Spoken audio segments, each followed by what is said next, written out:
पृथ्वी, जहां पूरा इंसानी इतिहास वजूद में आया। आज हमारे पास जो एक चीज है, ये इंसान के लिए एक छोटा सा कदम है। मौसम बदलने का खतरा। अब तक। लेकिन सिर्फ यही एक जगह नहीं है जिसे हम घर कह सकते हैं।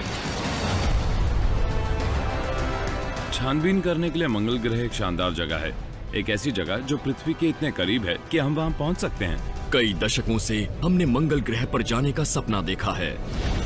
अब हम वहां पहुंचने की कगार पर हैं। मेरे ख्याल से अगर हम मंगल पर एक बेस बना लें तो हम दरअसल मंगल पर एक नए जीवन की शुरुआत करेंगे। मंगल ग्रह पर बेस बनाने के लिए हमें रॉकेट इस्तेमाल करने के तरीके में क्रांति लानी होगी।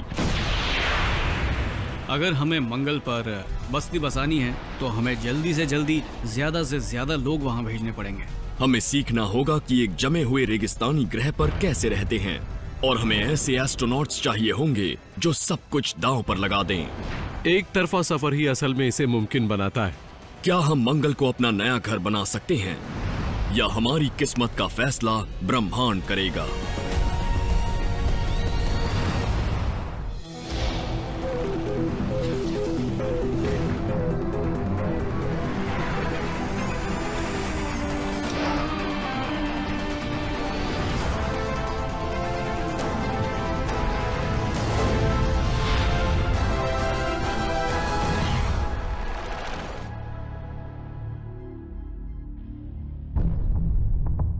ये सौर मंडल की सबसे पसंदीदा खाली पड़ी जमीन है। पृथ्वी के पास जहां पानी की कोई कमी नहीं और एक दिन 24 घंटे का होता है। लोग यहां जरूर रहेंगे। सवाल बस एक है, कब? ये उस क्रांतिकारी रॉकेट का डिजाइन है जो हमें वहां पहुंचा सकता है। 5, 4, 3, 2, 1, 0।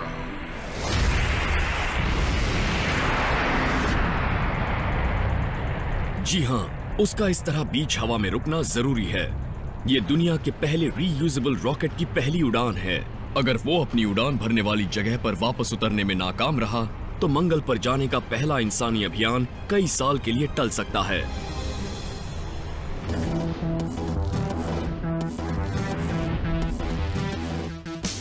इसकी वजह समझने के लिए आपको उस कंपनी के बेजोड़ मकसदों को समझना होगा जिसने इसे बनाया है। स्पेसएक्स में नौजवान और टेक्नोलॉजी की समझ रखने वाले इंजीनियर काम करते हैं। उनके बॉस इलॉन मस्क पहले ही पेपैल और टेस्ला मोटर्स से 2 दिग्गज कंपनियों की बुनियाद हिला चुके हैं। अब उनकी नजरें अंतरिक्ष और मंगल ग्रह पर हैं।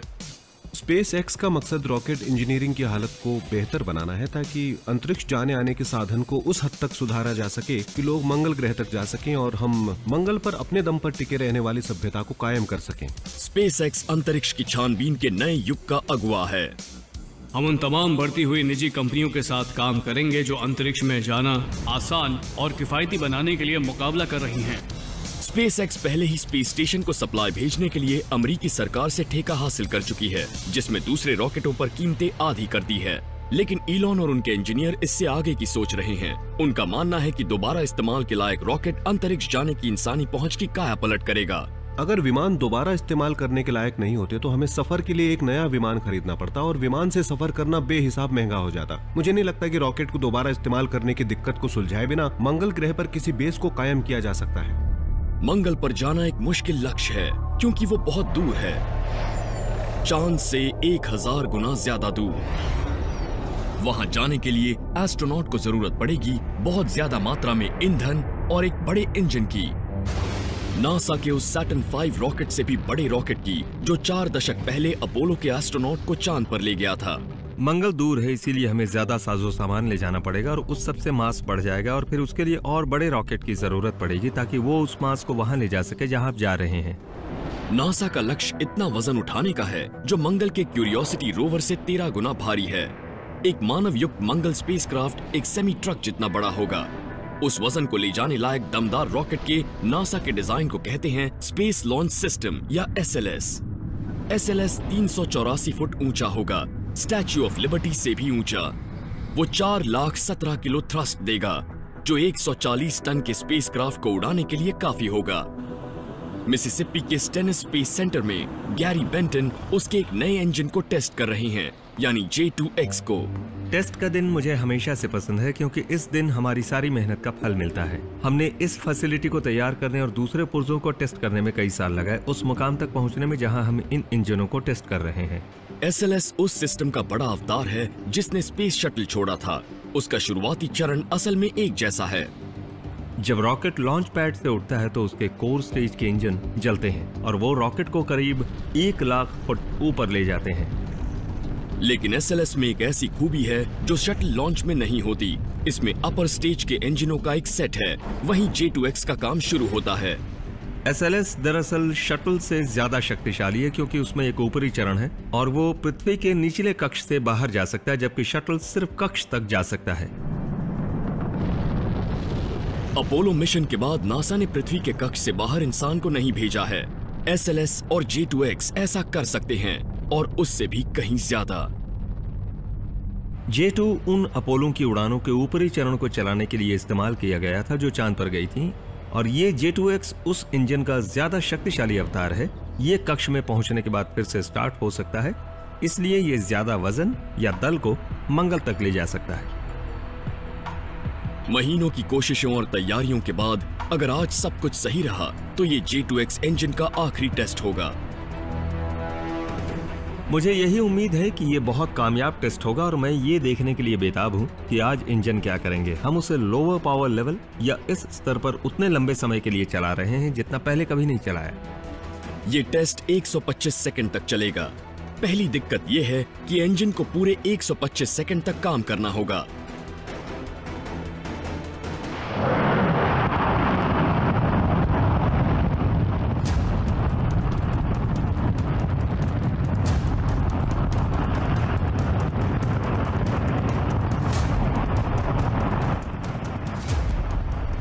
J2X का वजन 2268 किलो है, लेकिन वो 90,720 किलो थ्रस्ट पैदा करता है।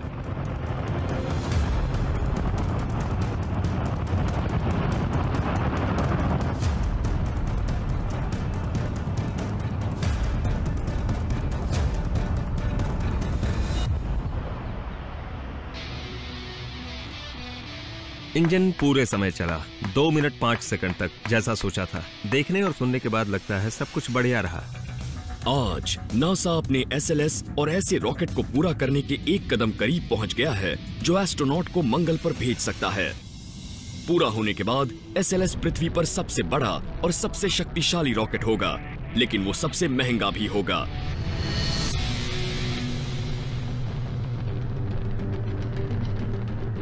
नासा इस समय हैवी लिफ्ट व्हीकल रॉकेट पर काम कर रही है जिसे SLS कहते हैं। इसलिए उन्होंने एक रॉकेट बनाया है जिसे वो हर 5 साल में एक बार छोड़ना चाहती है और इस पर $15 अरब की लागत आएगी। स्पेस एक्स इससे अलग काम कर रही है। वो जल्दी से ज्यादा से ज्यादा मेहनत करके ऐसा हैवी लिफ्ट व्हीकल बनाने में लगी है जो कम से कम कीमत और वक्त में बन सके। भारी लागत ही वो मुख्य वजह है जिसके चलते नासा 30 साल से मंगल पर लोगों को भेजने की बात कर रही है, लेकिन अब तक भेज नहीं पाई है।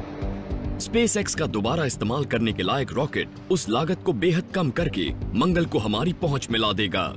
दरअसल होता यह है कि एक बड़ा सा रॉकेट होता है और उसके सबसे ऊपर एक कैप्सूल होता है जिसमें या तो लोग या कोई पेलोड या सैटेलाइट होती है। अब असल में सिर्फ एक चीज जो अंतरिक्ष में जाती है और लगातार इस्तेमाल होती है वो वही कैप्सूल होता है।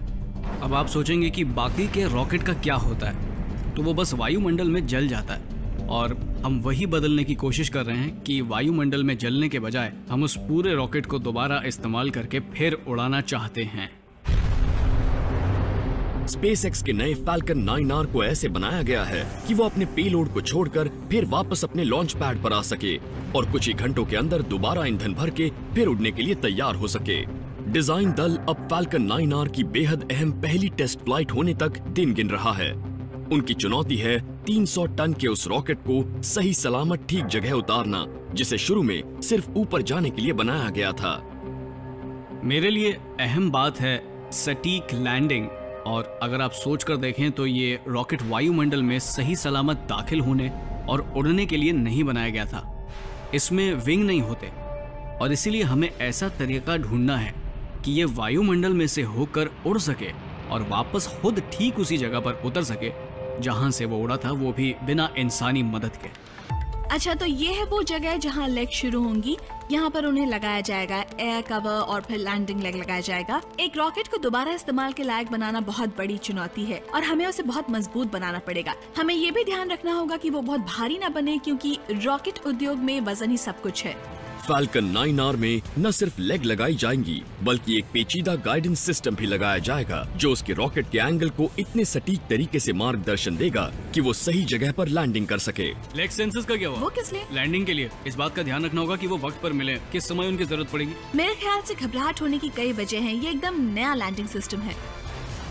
अब विकास के 2 साल से ज्यादा वक्त के बाद टेस्ट का दिन आ चुका है। 3, 2, 1.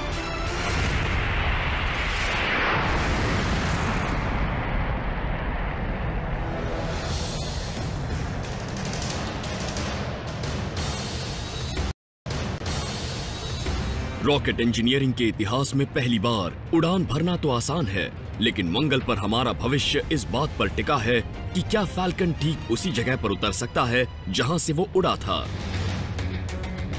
फाल्कन 9 रॉकेट एक गगनचुंबी इमारत जितना बड़ा है। उसमें रॉकेट ईंधन भरा हुआ है और हम टेक्सास के बीचों बीच हैं। और वो मैं हूँ जिसकी उंगली प्लीज अब नीचे आओ या प्लीज जो कर रहे हो उसे रोक दो वाले बटन पर तो डर लगता है।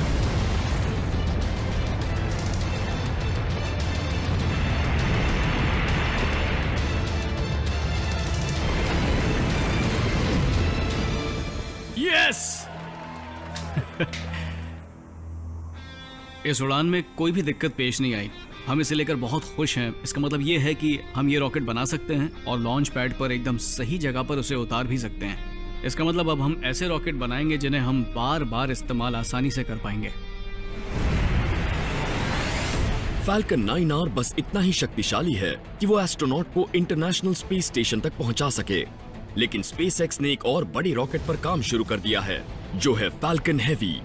दोबारा इस्तेमाल के लायक हेवी लिफ्ट रॉकेट एस्ट्रोनॉट से भरे एक स्पेसक्राफ्ट को पृथ्वी के इर्द गिर्द पार्किंग ऑर्बिट में भेजकर फिर दूसरे चक्कर के लिए लौट सकता है, जिसमें वो इतने ईंधन वाला टैंकर पहुंचा देगा कि स्पेसक्राफ्ट पृथ्वी से मंगल पहुंच सके।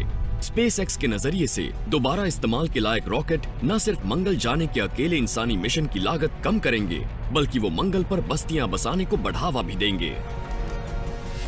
बात यह है कि मंगल पर पहुंचने के लिए सबसे सही वक्त तब होता है जब ग्रह एक सीध में होते हैं, ताकि वहां पहुंचना सबसे किफायती हो सके। इसलिए अगर हमें मंगल पर बस्ती बसानी है तो हमें जल्दी से जल्दी ज्यादा से ज्यादा लोगों को वहां भेजना चाहिए और कुछ साल के बजाय कुछ घंटों के अंदर दोबारा उड़ान भरनी चाहिए। अगर हम मंगल ग्रह पर पहुंचने की लागत को $5 लाख से कम कर सकें और उम्मीद है आगे चलकर उससे भी कम करने में कामयाब रहे, तो मुझे लगता है कि काफी लोग पृथ्वी पर अपना सारा सामान बेचकर मंगल पर जाने के लिए तैयार हो जाएंगे। दोबारा इस्तेमाल के लायक रॉकेट जल्द ही एस्ट्रोनॉट को पहले से कहीं ज्यादा तादाद में कक्ष में भेजने लगेंगे, लेकिन उनके और मंगल के बीच अब भी एक बड़ी रुकावट है। क्या वो वहां तक के लंबे सफर को झेल पाएंगे?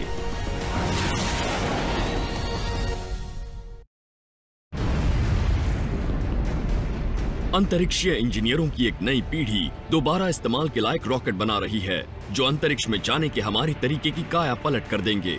जल्द ही वो मंगल पर मानव सहित स्पेसक्राफ्ट भेजने लगेंगे, लेकिन क्या एस्ट्रोनॉट इस सफर को तय करने लायक मजबूत हैं?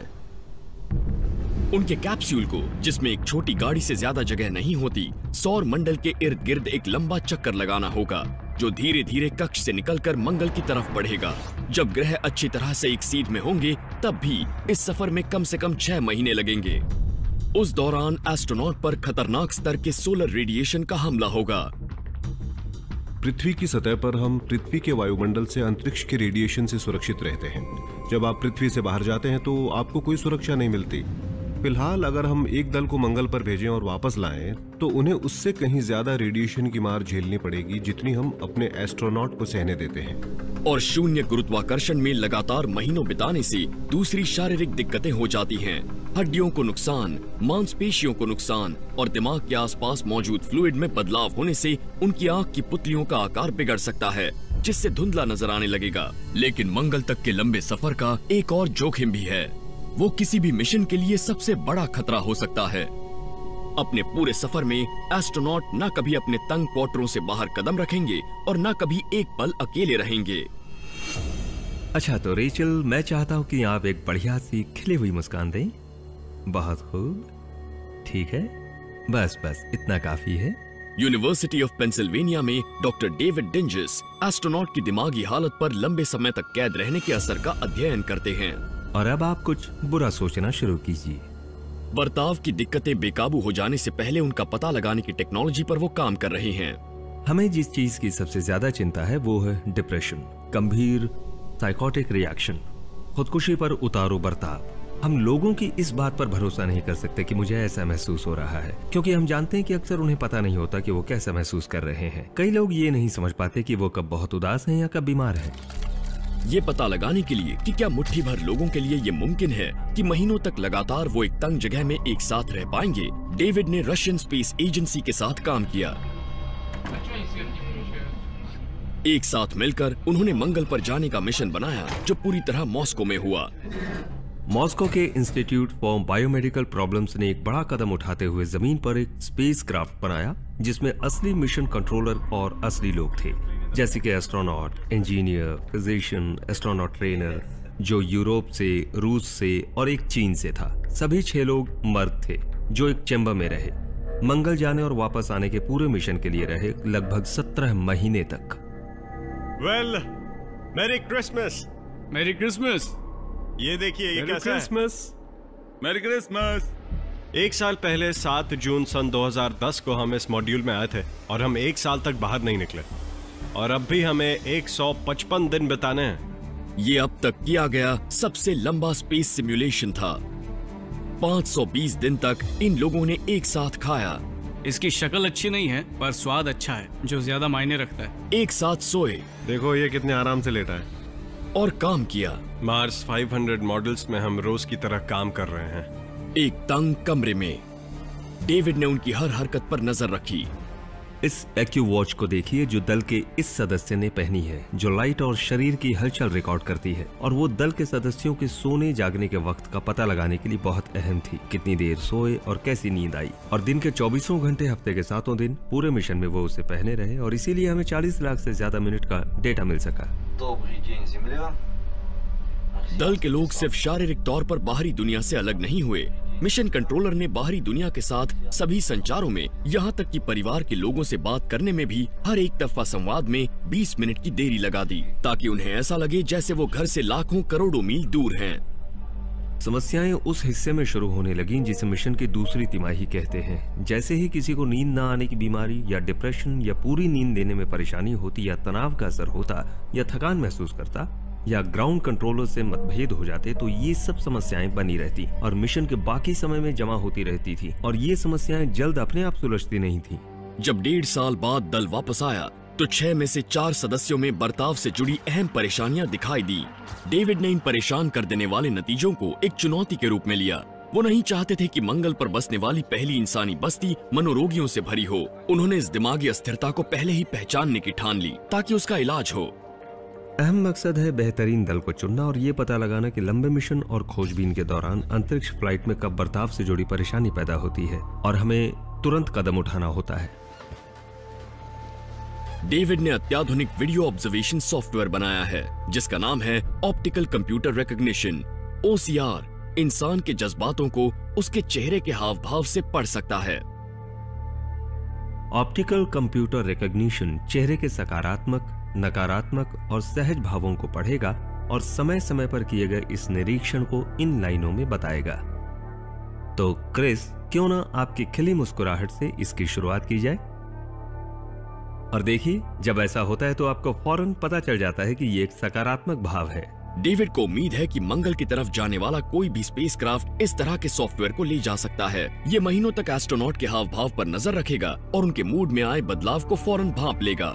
अगर कोई पृथ्वी पर रहते हुए या मिशन के पहले दौर में 3 महीनों के समय काल के दौरान 8% मुस्कुराया हो, और वही शख्स अब 4 महीने के समय काल में 2% ही मुस्कुराया हो, तो इससे पता चलता है कि जज्बाती तौर पर उसमें शायद कुछ बदलाव आ रहे हैं। मंगल पर बने रहने के लिए तकनीकी तौर पर आगे रहना और शारीरिक तौर पर फिट रहना ही काफी नहीं है। उसके लिए बेमिसाल दिमागी मजबूती और अभूतपूर्व टीम वर्क की जरूरत भी होगी। असल में दल को एक टीम की तरह काम करना पड़ेगा। उन्हें फिजूल के मसलों से बचना पड़ेगा। वो अलग अलग गुटों में बंटकर आपस में बात करना बंद नहीं कर सकते हैं। उन्हें एक ऐसा सामाजिक ढांचा बनाए रखना होगा जो सकारात्मक हो। हमने अतीत में जो मुश्किलें सही हैं, ये उससे ज्यादा मुश्किल मिशन है। अंतरिक्ष की गहराई में 6 महीने बिताने के बाद एस्ट्रोनॉट का पहला दल मंगल पर पहुंचता है। वो लोग करीब 6 किलोमीटर प्रति सेकंड की रफ्तार से जा रहे हैं। मंगल पर पहुंचने से जुड़ी उनकी अगली चुनौती बहुत तेजी से सामने आ रही है। उन्हें वहां सुरक्षित उतरना होगा। पिछले 40 साल में मंगल ग्रह नाकाम लैंडिंग के मामले में एक मिसाल रह चुका है। मंगल के वायुमंडल में दाखिल होने वाले 12 मानव रहित प्रोब में से 5 गिरकर जल चुके हैं। मंगल पर चीजों को उतारना बहुत ही मुश्किल है। आपके पास ऐसा स्पेसक्राफ्ट है जो काफी टन भारी है और 6 किलोमीटर प्रति सेकंड की रफ्तार से पूरी एनर्जी के साथ जा रहा है। तो आपको वो सारी काइनेटिक एनर्जी कम करनी पड़ेगी, वरना आपका स्पेसक्राफ्ट किसी ज्वालामुखी में टकरा जाएगा और जमीन में एक बड़ा गड्ढा बना देगा। पृथ्वी का घना वायुमंडल तेजी से आते एक स्पेसक्राफ्ट की रफ्तार को 320 किलोमीटर प्रति घंटे तक कम कर देगा, लेकिन मंगल का वायुमंडल उससे 100 गुना पतला है। वहां रफ्तार धीमी करने का सिर्फ एक ही तरीका है, एक बेहद विशाल पैराशूट का इस्तेमाल करना। JPL इंजीनियर इयन क्लार्क और माइक मीचम का काम मंगल पर क्रैश लैंडिंग को रोकना है। किसी भी मानव युक्त स्पेसक्राफ्ट का वजन करीब 40 टन होगा। इतने भारी वजन के लिए उन्हें एकदम नए तरह के पैराशूट की जरूरत होगी। 1 साल पहले हमने मंगल की सतह पर 1 टन का रोवर उतारा था, क्यूरियोसिटी रोवर, और उसे बनाने में वो सारी तकनीक इस्तेमाल हो गई जो हमने पिछले 4 दशकों में विकसित की थी, और अब हम उसके अधिकतम स्तर पर पहुंच चुके हैं। जिस पैराशूट को हम टेस्ट कर रहे हैं वो करीब 45,000 किलो वजन उठाने के लिए बना है, और ये काबिल तारीफ बात है, खासकर इसलिए क्योंकि अकेले पैराशूट का अपना वजन 90 किलो है, यानी ये बेहद हल्का है। ये उन चीजों से बना है जिससे आप अपना कैंपिंग टेंट बनाते हैं, यानी मुख्य तौर पर नायलॉन, जिसमें थोड़ा वैसा केबलर होता है जिससे हम बुलेट प्रूफ जैकेट बनाते हैं। माइक इस दल के जिद्दी वैज्ञानिक माने जाते हैं। उनका काम ये पता लगाना है कि ऐसा पैराशूट कैसे बनाएं और टेस्ट करें जो सुपरसोनिक रफ्तार पर भी टूटकर अलग ना हो। जिस पैराशूट का हम टेस्ट करने जा रहे हैं वो इतना बड़ा है कि मौजूदा कोई भी विंड टनल उसे पकड़ कर नहीं रख सकती। वो इतनी बड़ी नहीं है। तो हमने उस हर संभावित उपाय पर गौर करना शुरू किया जिसकी मदद से हम मंगल पर उतरने वाले पैराशूट का टेस्ट कर सकें, और उसके लिए हम हर मुमकिन कोशिश कर रहे हैं। फिर उन लोगों ने जो करने का सोचा उसमें शामिल है एक night hawk military helicopter, 4 mark 70 missile rocket engine, 4000 foot लंबी रस्सी और 30 लोगों का सहायक दल। सबसे पहले हेलीकॉप्टर 90 किलो के उस पैराशूट को उठाता है जिसके पीछे एक लंबी रस्सी लटक रही है। फिर 4100 फुट की ऊंचाई पर जाकर हेलीकॉप्टर पैराशूट को छोड़ देता है और पैराशूट खुल जाता है। रस्सी के सिरे पर हार्डवेयर का एक टुकड़ा लगा है जिसे बुलेट कहते हैं, जिसे रॉकेट से चलने वाली उस स्लेड के आखिर में लगी बड़ी फनल में गिरना होगा। जैसे ही बुलेट उस फनल में गिरती है वो रॉकेट स्लेड को दाग देती है और वैसी सुपरसोनिक रफ्तार पैदा होती है जो रफ्तार पैराशूट मंगल पर सहेगा। इयन और माइक इस टेस्ट को पहले भी एक बार मैकेनिक्स की जांच के लिए प्रोटोटाइप पैराशूट की मदद से कर चुके हैं।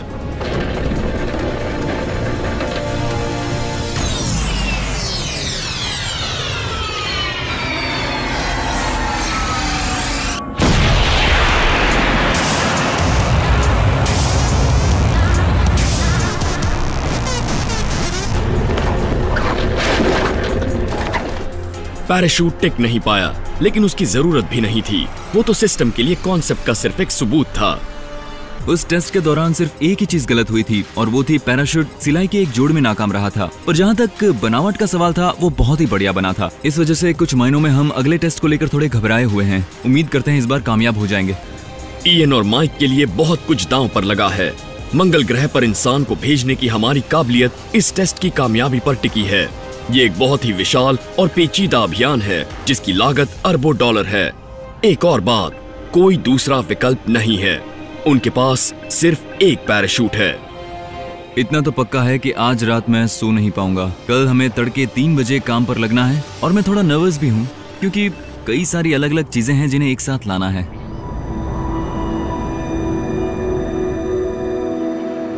कंपकपाती ठंड और तड़के जल्दी उठने के बावजूद दल कुछ ही घंटों में तैयार होने के लिए एड़ी चोटी का जोर लगा रहा है।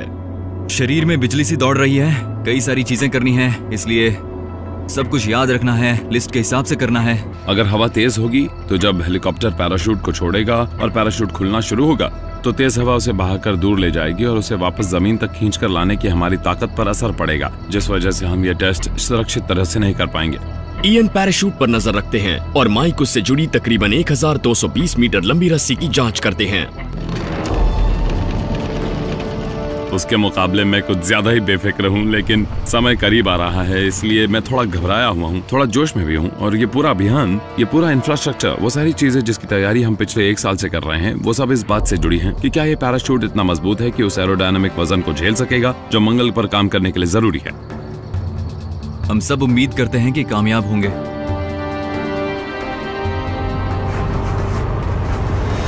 हेलीकॉप्टर सही समय पर पहुंचता है और टेस्ट शुरू करने का इशारा करता है। टेस्ट के लिए तैयार। उसने पकड़ लिया है, रस्सी ऊपर जा रही है। लगभग 1250 मीटर की ऊंचाई तक पहुंचने में हेलीकॉप्टर को काफी वक्त लगेगा। वो ऊपर तक पहुंच गया है। वक्त हो गया है। 3, 2, 1, छोड़ो छोड़ो। उसने छोड़ दिया है। हो गया।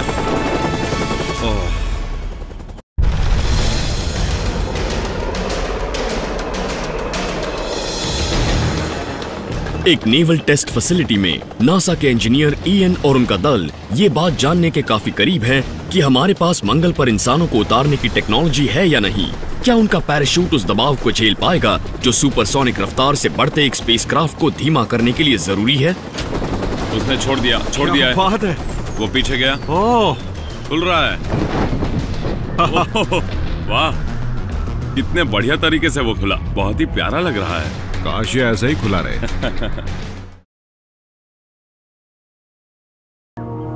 पृथ्वी पर मौसम का अनुमान लगा पाना उतना मुश्किल नहीं है जितना मुश्किल मंगल पर है।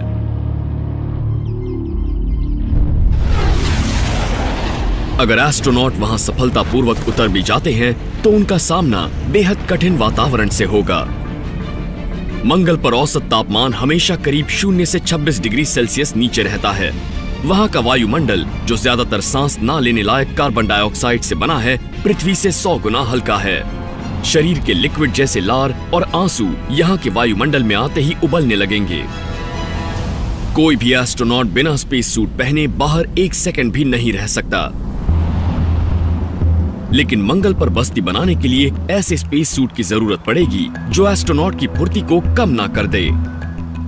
एरोस्पेस इंजीनियर और MIT प्रोफेसर डेवा न्यूमैन और उनके छात्रों का दल एक क्रांतिकारी नए स्पेस सूट को बना रहे हैं जिसका नाम है बायोसूट। अपोलो दौर के स्पेस सूट बहुत भारी होते थे, जिसमें छोटे से छोटा काम करना भी मुश्किल होता था। चांद के कमजोर गुरुत्वाकर्षण की वजह से वो 90 किलो वजनी सूट भी 13.5 किलो जितना हल्का लगता है। मंगल का गुरुत्वाकर्षण पृथ्वी से कमजोर है, पर उसका सामना करना आसान नहीं होगा। चांद का गुरुत्वाकर्षण 1.6 है, जबकि मंगल का 3.8 है। तो अगर आप 3.8 के गुरुत्वाकर्षण में हैं, तो आपको हल्के सूट और हल्के सिस्टम की जरूरत है, जो चलने फिरने में आसान नहीं है। मौजूदा स्पेस सूट में एस्ट्रोनॉट के आसपास दबाव युक्त हवा भरी रहती है, जिसकी वजह से उनकी ज्यादातर ताकत उस भारी भरकम फूले हुए सूट को संभालने में ही खर्च हो जाती है। लेकिन डेवा एक ऐसा एकदम अलग स्पेस सूट बना रही हैं, जो शरीर से बिल्कुल चिपका होगा। एक एस्ट्रोनॉट को जिंदा रखने का एकमात्र तरीका है कि दबाव सीधा त्वचा पर बनाया जाए।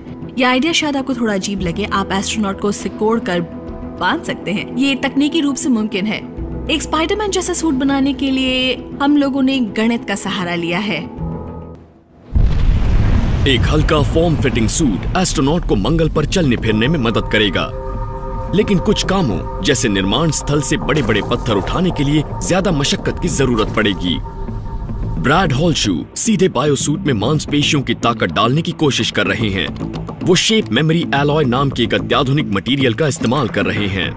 हमारे पास यहाँ पर ये शेप मेमोरी एलॉय स्प्रिंग है। ये एक धातु है जिसमें थोड़ा निकल, थोड़ा टाइटेनियम मिला हुआ है, और इसमें एक अनोखी खूबी है। आप इसे कोई भी खास आकार को याद रखना सिखा सकते हैं। इन्हें उस आकार में ढलने के लिए थोड़ी गर्मी की जरूरत पड़ती है, और इसलिए हम इस लोड सेल में आग लगाएंगे और देखेंगे कि ये किस तरह की फोर्स पैदा करता है। बढ़िया।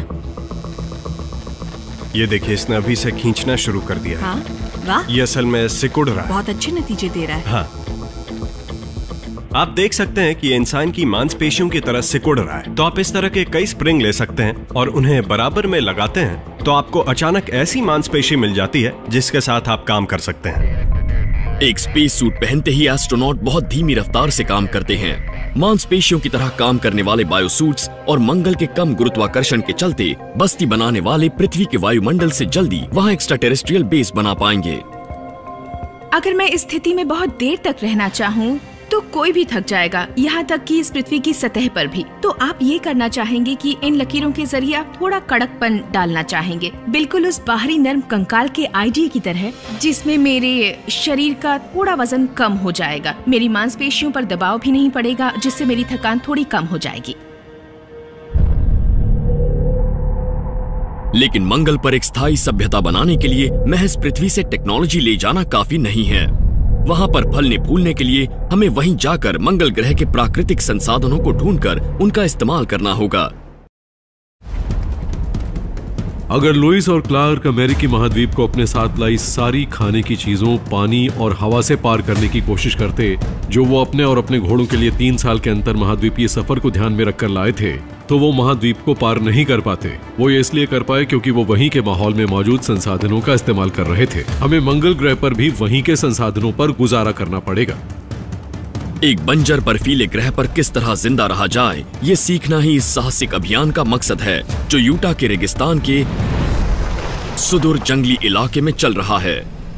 मंगल तक पहुंचने और वहां के बेहद मुश्किल वातावरण में जिंदा रहने की ये कोशिश हमारी टेक्नोलॉजी और इंसान की सहनशीलता को नई ऊंचाइयों तक ले जाएगी। जब हम चांद पर गए तब नासा ने अपनी क्षमताओं को धीरे धीरे परखा था।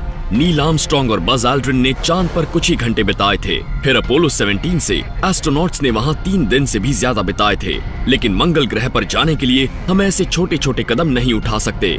जैसे ही पृथ्वी और मंगल सही तरह से एक सीध में आएंगे, हमें सिर्फ रॉकेट पावर के जरिए वहां पहुंचना होगा। जैसे ही वहां दल उतरेगा, उन्हें वापस आने के लिए 1.5 साल तक इंतजार करना होगा, जब तक पृथ्वी और मंगल एक बार फिर सीध में नहीं आ जाते। हम इतने लंबे समय तक रहने के लिए भरपूर खाना और पानी नहीं ले जा सकते। हमें बंजर और बर्फीले ग्रह पर वहीं के संसाधनों पर गुजारा करना होगा। क्या ऐसा हो सकता है? ये पता लगाने के लिए दुनिया भर से आए 7 वैज्ञानिकों, इंजीनियरों और छात्रों का दल यूटा रेगिस्तान के एक अस्थायी बेस में रह रहा है, जिसे मार्स डेजर्ट रिसर्च स्टेशन कहते हैं। मार्स सोसाइटी, जिसका मैं प्रमुख हूँ, उसके प्रैक्टिस मार्स मिशन है। एक आर्कटिक में है, दूसरा अमेरिका के रेगिस्तान में, जहां हम अलग अलग समय के लिए दल भेजते हैं। ज्यादातर 2 हफ्तों के लिए, लेकिन कई बार 4 महीनों के लिए भी। अब 1 साल के लिए भेजना चाहते हैं और हम उस इलाके को अच्छी तरह समझने का कार्यक्रम करने को कहते हैं, जैसे वो मंगल पर काम कर रहे हो। ये है वो छोटा सा प्यारा सा घर उन 18 महीनों के लिए। दल के सदस्य 1300 स्क्वायर फुट की इस तंग जगह में खाते, सोते और काम करते हैं, सिर्फ चुनिंदा जरूरी चीजों के साथ। हमारी खुराक खास तरह की है, सब कुछ डिहाइड्रेटेड है, इसलिए खाना बनाने के मामले में समझदारी जरूरी है, क्योंकि ये 2 हफ्तों का मिशन है। दल के लोग पानी बड़ी किफायत से इस्तेमाल करते हैं, नहाना तो दूर की बात है। हम वाकई ऐसा महसूस करना चाहते हैं, रहना चाहते हैं जैसे हम मंगल पर रह रहे हों, ताकि एक दिन हम अपने लिए ये मॉडल बना सकें जिससे हम असल में मंगल पर रह सकें। कोई भी बिना स्पेस सूट पहने बाहर नहीं जा सकता। ठीक है। अंतरिक्ष के चाहने वालों को ये सब एक नाटक सा लगे, लेकिन इस सिमुलेशन के पीछे एक अहम मकसद छिपा है। ये उस अहम टेक्नोलॉजी को विकसित कर रहे हैं जो हमें मंगल पर जिंदा रहने के लिए चाहिए। ये रेगिस्तान जैसी लगने वाली इस जगह से पानी हासिल कर रहे हैं। मंगल असल में बहुत सूखा बंजर दिखता है, लेकिन सबसे कमाल की बात यह है कि वहाँ हमने पानी ढूंढ लिया है, जो इंसान के वहाँ जिंदा रहने का अहम जरिया है। Aeronautical engineer Vibha Shrivastava Utah रेगिस्तान में मिट्टी के नमूने इकट्ठा करने जा रही हैं, जो हैरत अंगेज रूप से मंगल ग्रह की मिट्टी से मिलते जुलते हैं। इस मिट्टी में लोहे की मात्रा काफी ज्यादा है, ठीक वैसे ही जैसे कि मंगल की सतह पर मिट्टी होती है। ध्रुवों पर होने के अलावा मंगल की सतह पर कहीं बर्फ नहीं है, लेकिन वहाँ पानी जरूर है, जो मिट्टी के खनिज तत्वों में मौजूद है। विभा के सामने पानी को बाहर निकालने की चुनौती है। असल में मुझे ये पता करना है कि क्या कहीं सतह की परत के नीचे रुका हुआ पानी तो नहीं है। लगता है सूरज लगभग डूब गया है और अब हमें सब समेटकर जल्दी वापस जाना होगा।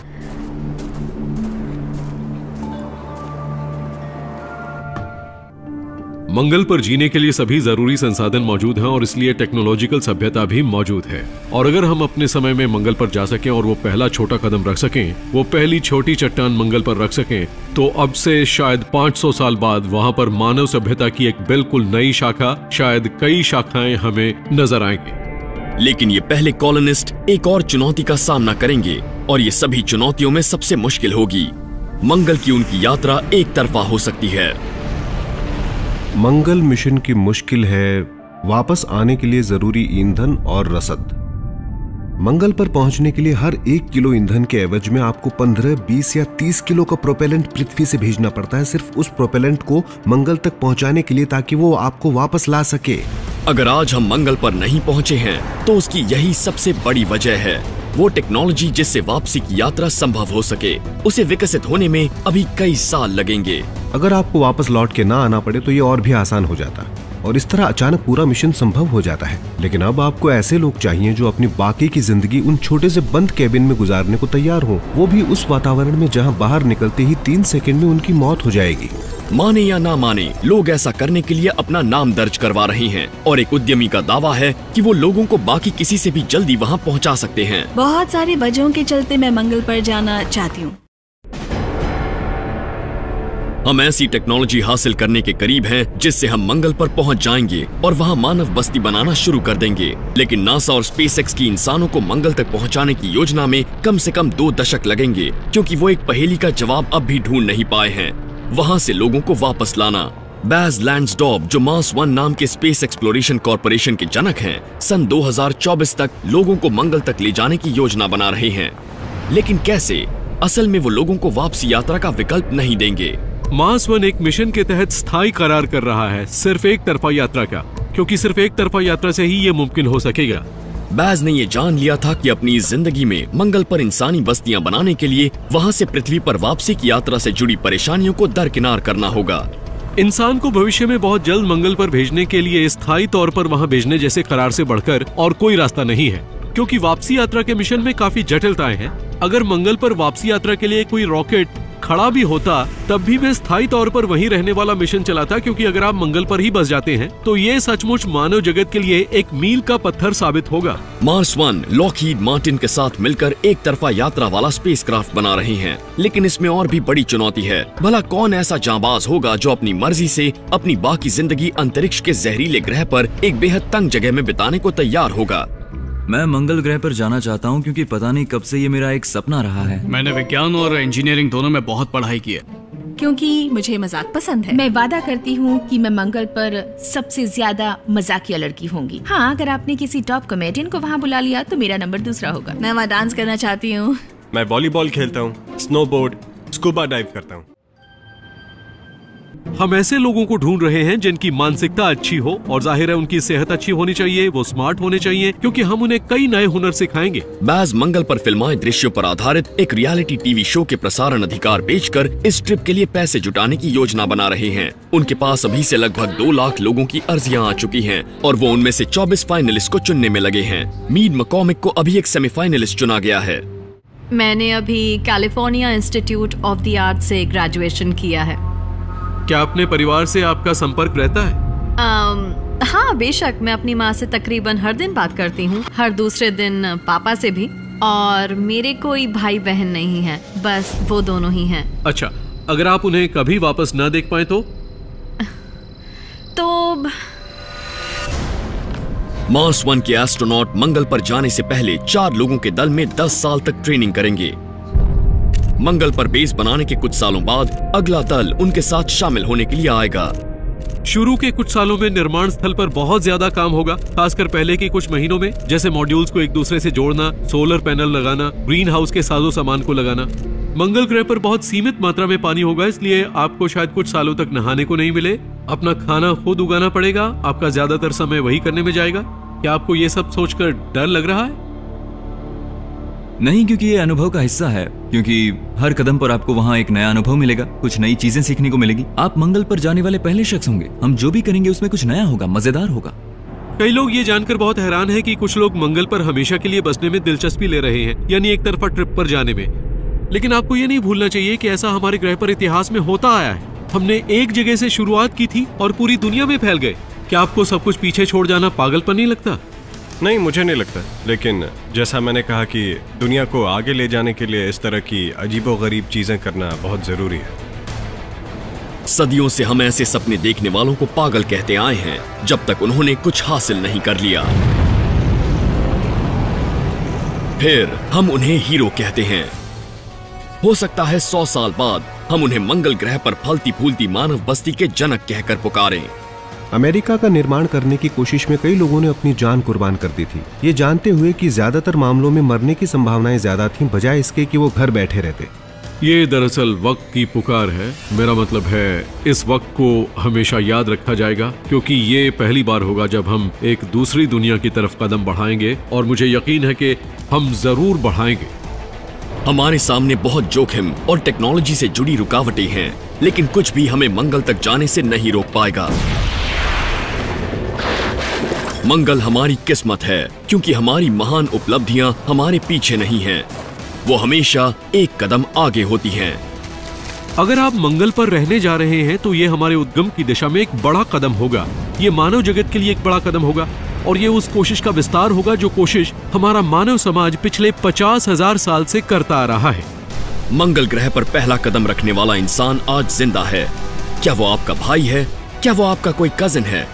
या क्या वो आप खुद हैं?